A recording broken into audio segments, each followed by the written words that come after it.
দিবালাইছে এই মুহূৰ্তৰ এক গুৰুত্বপূৰ্ণ খবৰ। অসমত ভোট দিয়াৰ অধিকাৰ নাই মিয়াৰ। মোৰ কামেই হৈছে মিয়াক কষ্ট দিয়া। মিয়াই কষ্ট পালেও মোৰ দুখ নালাগে। মিয়াৰ ভোট চুৰি কৰিবলৈ লৈছোঁ আমি।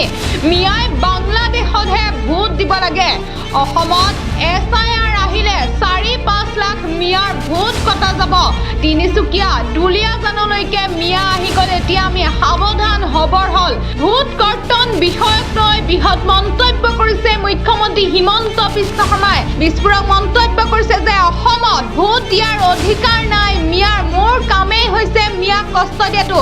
মিয়াক কষ্ট দিয়াটো মোৰ কামেই হৈছে, এনেদৰে এতিয়া মন্তব্য কৰিছে মুখ্যমন্ত্ৰী হিমন্ত বিশ্ব শৰ্মাই। মিয়াই কষ্ট পালেও মোৰ দুখ নালাগে। মিয়াৰ ভোট চুৰি কৰিবলৈ লৈছোঁ আমি। মিয়াই বাংলাদেশতহে ভোট দিব লাগিব। যিসকল মিয়া আছে সেইসকল লোকে বাংলাদেশতহে ভোট দিব লাগিব। অসমত SIR আহিলে 4-5 লাখ মিয়াৰ ভোট কটা যাব। তিনিচুকীয়া দুলীয়াজানলৈকে মিয়া আহি গ'ল। এতিয়া আমি সাৱধান হ'বৰ হ'ল। এনেদৰে এতিয়া বিস্ফোৰক মন্তব্য কৰিছে। ভোট কৰ্তন বিষয়ক লৈ মন্তব্য কৰিছে মুখ্যমন্ত্ৰী হিমন্ত বিশ্ব শৰ্মাই। ভোট চুৰি মানে কি? আমি অলপ মিয়াৰ ভোট চুৰি কৰিব খুজিছো। কিয় মিয়াবিলাকেতো ইয়াৰ নিয়মতে ভোট দিব পাবই নালাগে। তেওঁলোকে বাংলাদেশতে ভোট দিব লাগে। তেওঁলোকে যাতে অসমত ভোট দিব নোৱাৰে তাৰ আমি ব্যৱস্থা কৰিছোঁ। কিন্তু এইটো অকণমান প্ৰিলিমিনাৰী।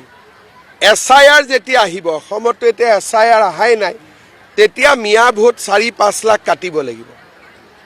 গতিকে এইটো কংগ্ৰেছে মোক যিমান গালি পাৰে পাৰক। মোৰ কাম হৈছে মিয়াক কষ্ট দিয়া। যদি মিয়াই কষ্ট নাপায়, মিয়া দুলীয়াজানো আহি গ'ল, তিনিচুকীয়াও আহি গ'ল। কেইদিনমান আগতে মাটি কিনা বেচাৰ মই এটা লিষ্ট পাইছিলোঁ তিনিচুকীয়াত। হিন্দুৱে বিক্ৰী কৰা বেছি, মিয়া মুছলমানে কিনা বেছি। তাৰমানে ডিগবৈ, তিনিচুকীয়া, দুলীয়াজানলৈকে মিয়া আহি গ'ল। এতিয়া যদি আমি সাৱধান নহওঁ, কেতিয়া সাৱধান হ'ম? সেইকাৰণে SRততো কোনো অসমীয়া মানুহৰ কষ্ট হোৱা নাই।